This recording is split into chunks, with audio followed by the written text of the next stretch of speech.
My name's Santos LB4R, and I just skipped class with the progress report. Y'all know I ain't going to school, huh? The Progress Report. All right, what's going on? It's your girl Lala Shepherd. It's another episode of Skipping Class presented by the Progress Report. I got Santos in the building. How you feeling? Salute, I'm feeling good. Thank you, Lala, for everything, you know. Nah, for everything sure. You be working, man. Thank you for being on the team with us. Absolutely, man. You grinding out here, man. But where you from? I know we in West Atlanta Philly. right now. West Philly. West Philly. Yeah. Born and raised. Born and raised. Born and Okay. raised. So describe West Philly for you. Then or now, it's kind of like, you know, I'm Both. from the original West Philly, you know, it was a lot different.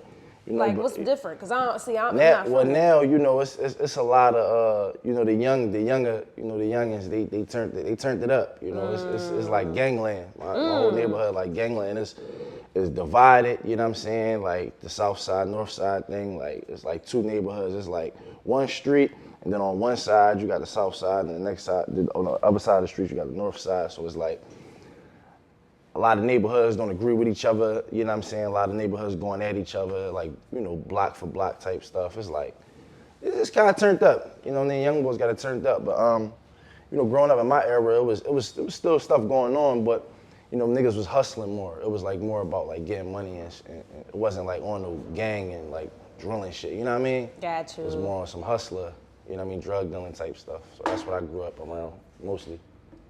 Why do you feel like it's like that now? Like, what happened? Music. It's really music. Like, it's music. The music got everybody just going crazy. Like, I think soon as the generation switched, and this whole year, like, and the young boys, they running shit now. Like, you know what I mean? They did it. It's really the new era. It's not our era. It's like the era that was like after us. How would you describe Philly's like sound? Because you know what I mean, y'all got like, well, my perspective, you know, of course, it's like, I would say it's like a mixture of like drilled and dance and shit, but it still got the bars. But how would you describe it? Man, you said the new era? Yes. It's a lot of dancing. They got the dance thing going crazy, a lot. You know, it's like they got the dance stuff. That's really it. I mean, like, you know, I can't really speak for them because that's not my era. I only know what me and my era really, you know what I'm saying, is on because I'm not that age. Right. So I kind of got stuck on that question just now because I can't even really explain what it's just so, I just see it. I see what's going on, but I'm not involved into that type of music. So I can't really answer that question. Respect. I know my era, we about bars, you know what I'm saying? Well, I came up watching Beanie Sigel, Styles P, you know, D-Block, Kiss, Hove, you know what I'm saying? And we had rap DVDs in my city, so we used to watch rap DVDs and we, you know what I mean, sharpen our pen like that, you know what I'm saying? It was like warriors back then. It was like lyrical, you know, warfare. You know what I'm saying? Rappers just sharpening they sword, just trying to get better. You know what I mean? It was about who was better lyrically. Right. Like even when people was dissing each other, it was always about the rhymes or like, yo, I'm better than you. Facts. You know what I'm saying? But you know, it wasn't like, you know, how they dissing now. It's like different. Nah, I hear that. So what would you say that you like got into music? Like at what point? I was 9. It was a little bit before that when I started learning raps because I learned it strictly from my niggas, the Tupac CD. That was the first rap CD I ever heard. So I was listening to that and that taught me how to rap. And I was watching shit like Baby Kids, shit like that. And that like taught me how so I learned how to rap from, you know, mimicking other raps. But I started writing for myself when I was 9. And I got in the studio at 10 and did my first song. Impressive. Yeah. So, okay, so you said you was writing, not freestyling? Nah, I always was a writer. More like, we all got high, you know, smoking freestyle in the cypher and shit like that, but I always was more of a writer. Nah, I respect that. Yeah. What's your relationship with other Philly rappers? I mess with everybody in Philly. I actually, when I actually came out, I like, everybody that came before me in the rap thing, I always showed them love, always extended my arm out. Even when somebody didn't extend back, you know what I mean? I always just acknowledge everybody that came before me, you know what I'm saying, to let them know, yo, you know what I mean?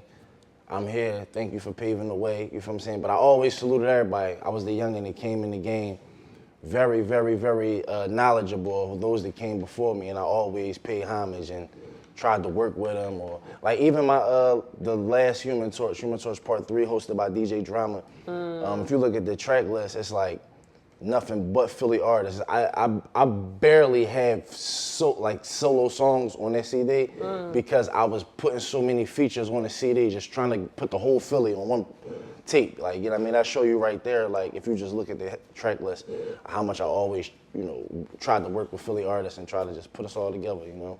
Nah, respect. All right, on some Philly shit now. Who got the anthem now? Is it still Meek Mill's the intro, or is it Lil Uzi? I think it's both. We just having that conversation too. I had that conversation with somebody. I don't think it's just one.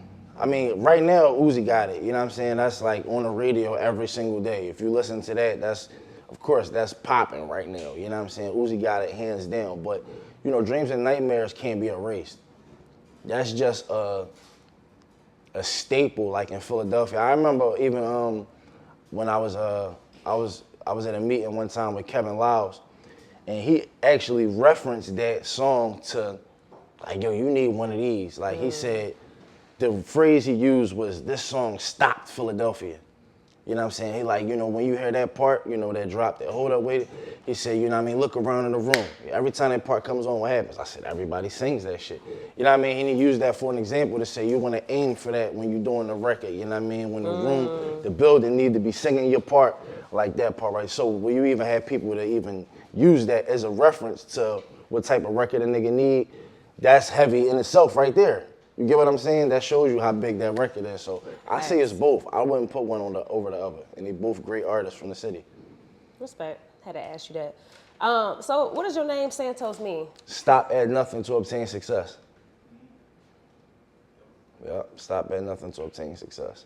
It actually was a joke, like, you know, I'm half Dominican, so I always caught the, you know what I'm saying? Like the biracial jokes. Nigga, you look Spanish, you're Spanish looking ass, you're Santos looking ass.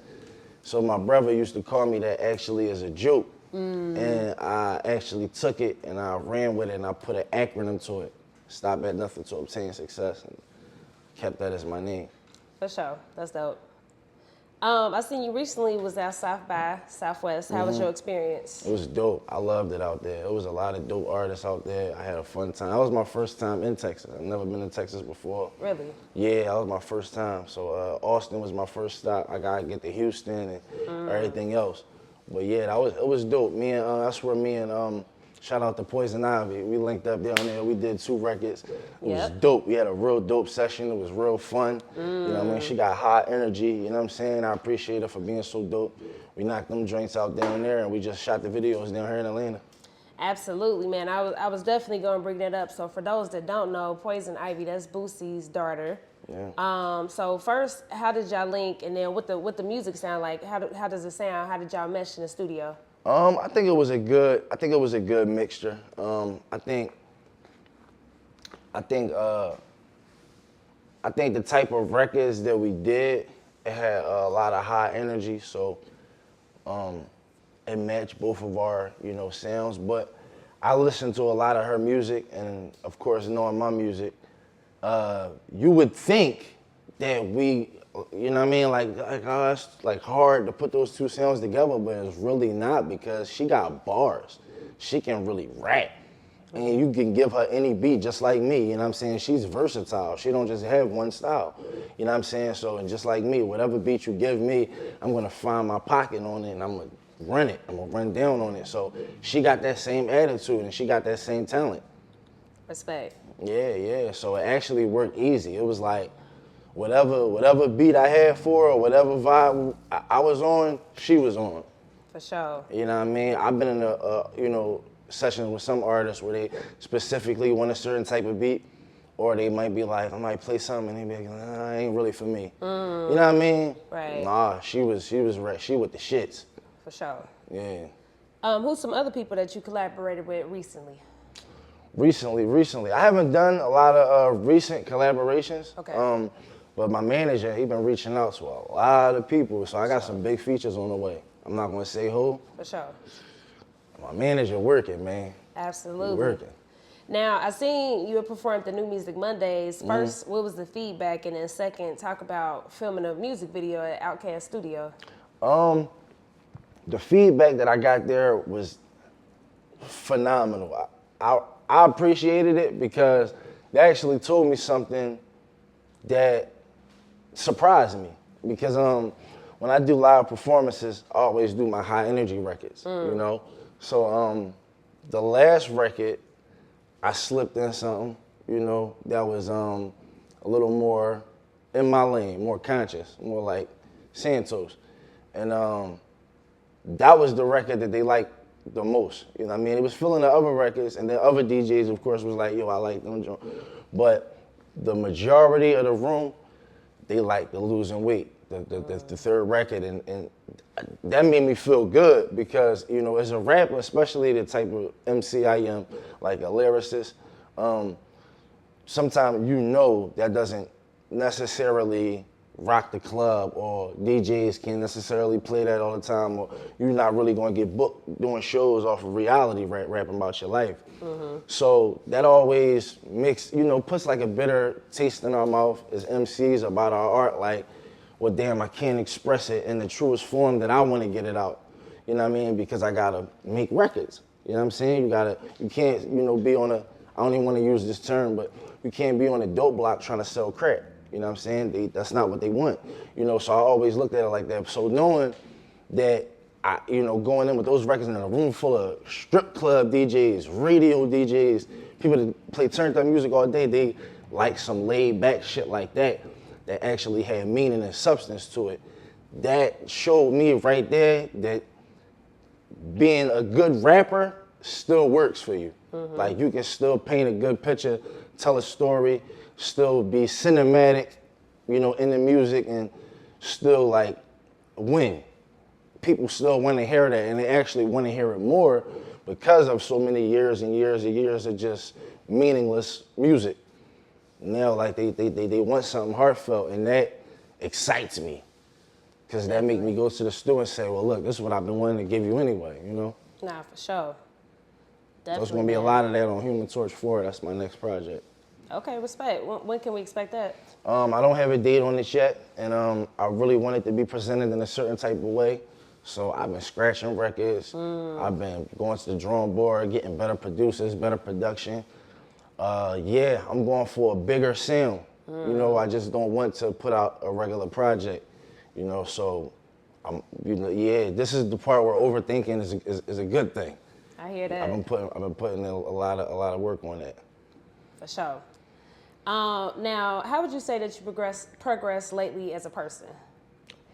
I became a lot calmer, a lot wiser. There's a lot of, I always was a thinker, but I think now, you know, since I lost so many people around me that was close to me, they used to be the ones that I had helped to navigate through life itself. You know, like certain people, like Big Bro or my cousins, or, you know, certain people that I call when I need help, like, on just trying to figure out a regular solution. It could be in a relationship, you know what I'm saying? Anything. It could be about a job, whatever. Like, you know what I mean?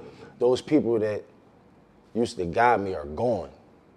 So it's really like, I'm guiding myself, you know what I'm saying? Like, and, you know, I'm a grown man. I ain't saying you're supposed to guide yourself, but it's just like, you know, when you have that type of leverage because you have a big brother or a big cousin, you know, it makes things easier. You know what I'm saying? Me actually losing that, it put a chip on my shoulder, and it just put like extra, you know, like I gotta get this done. You know what I'm saying? It's like no joking. I can't play around. I gotta get this done. I gotta get to work. I gotta make this happen. So it's a lot different now. How I grew as a person. I don't have time for a lot of nonsense. I don't have time to party. I don't hang out a lot. I'm just trying to get straight to work. You know what I mean? Because I got to save a family. I can't let our lineage die poor. You know what I'm saying? My folks, they got kids. You know what I'm saying? I got nieces, nephews, little cousins. You know what I mean? That, you know, they gotta grow up different than we did, you know. So I have a big responsibility. Respect. So what's coming up next? Human Torch 4 and trying to do as many features as possible. Anybody that's in the South, tap in with me, West Coast. Really that, man. The South and the West Coast is where I'm really like targeting, you know what I mean? I'm trying to tear it up, you know what I mean? So I wanna work with everybody that's doing anything. And I need, you know, new producers, new production. I want to tap into different sounds and all that. So that's really what it is for me, just collaborating on doing a lot of records with different people, a lot of features, and rebranding myself. I feel like I'm a new artist to Philadelphia and people in my city. They all know, you know, what it is, but the world doesn't. So I'm a fresh artist. So I just want to show the world what I got, you know? Respect. Well, I appreciate you skipping class with me, Santos. Hey, man, I was skipping class for real, so it's only right I do it with you. Nah, for sure. The Progress Report.